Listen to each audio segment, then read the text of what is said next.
Go-to-network is like a cheat code, right? So you basically leverage your existing networks or people's network to get warm intro.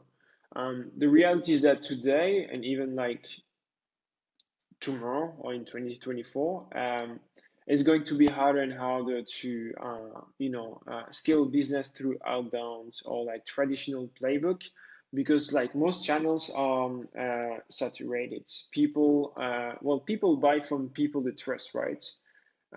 It's been like that for forever, and so the fastest way I would say to generate qualified pipeline is through referrals.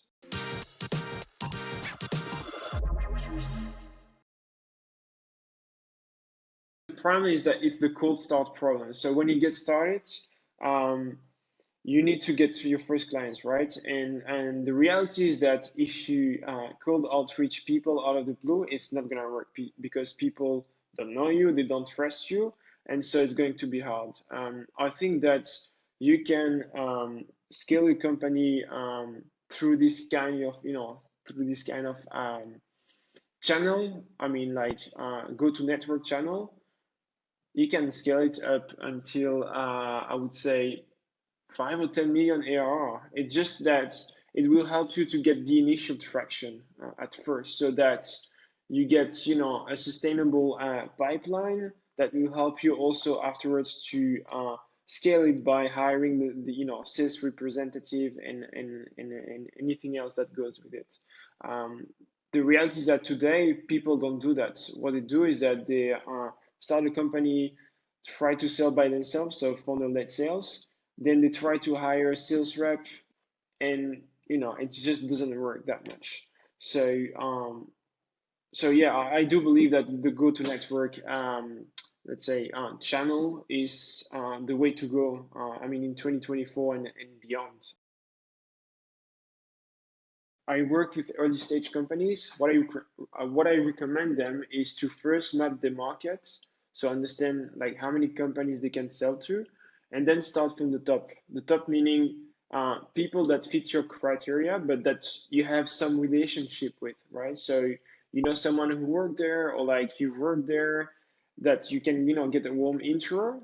Once you hit the limit with that, then you go to the next one, which is people you don't know, right? But they do fit your criteria. That's the only way to get, some quick wins, especially in the early days where it's quite crucial, right? When you start as a freelancer, and I guess even afterwards, I would say that 80% of your new business opportunities are coming from your network. And that's how I got started. So the first two clients were from my network. And over time, I started to build content, to create awareness.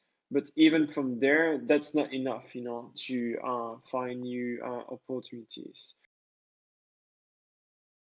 One intent that I really like to use and leverage is the job change, meaning that if someone has changed, let's say the past 3 months, usually what happens is that they have a specific budget that they can invest, right? And also another one, which is on the other way, we it's a like when a company is trying to hire your ideal customer profile, because it means that they're trying to solve to find a solution that your product solve, right? And so that's a strong signal too.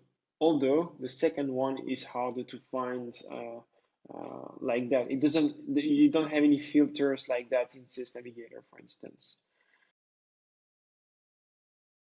I try to stay away from a solution like ZoomInfo or Six Sense, because it's usually a black box solution. You don't know how do they find those signals, right? So I usually like to go with Clay.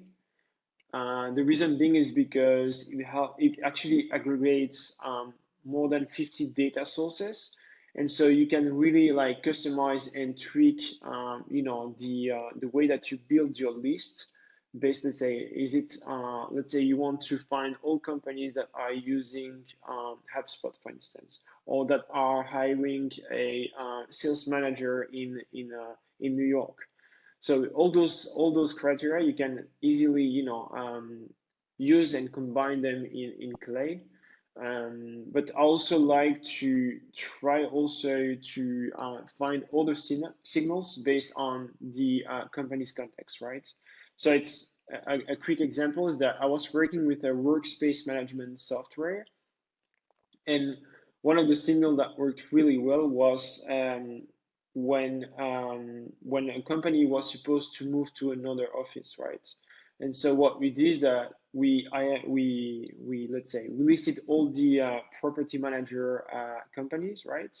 And we scraped all the upcoming project, because that's when actually it's the right time for well, for that company to pitch the product, because that's when they need the product. So it's not always easy to find those signals, but I think it's the way to go. Imagine that you have in your time, let's say, 1,000 companies. I'm just making this up, right? And you realize that after some research that 50 of them, you actually know someone who you could get an intro from, right?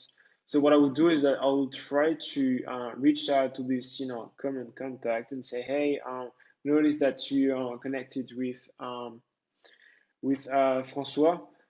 Would you mind like giving me an intro, right? So that way it's easier for you to get a potential meeting, because there is trust between that second person and yourself. So that's what I would do, and then for the rest I would try to identify, based on the signals, aka the context. I would try to tailor the message based on the person's context, right? If they're hiring a marketing manager, I would say, okay, what is the angle that I can take from this signal so that I can tailor the outreach. I mean, the playbook that used to work a year ago is not working anymore. What happens now is that anyone can send emails at scale with AI. That means more spam. And the only thing that I don't see changing from now, it's the copywriting, because you can tell when someone is using ChatGPT or AI to write an email. It's just off, right? Um, so I think that AI will be able to play a big role in terms of identifying, like high potential opportunities, right? Based on those signals. So how you can leverage AI to contextualize your outreach, to explain why you're reaching out now, and so that you can keep the remaining accounts and hand it to the marketing team to create awareness, to nurture them, and so on.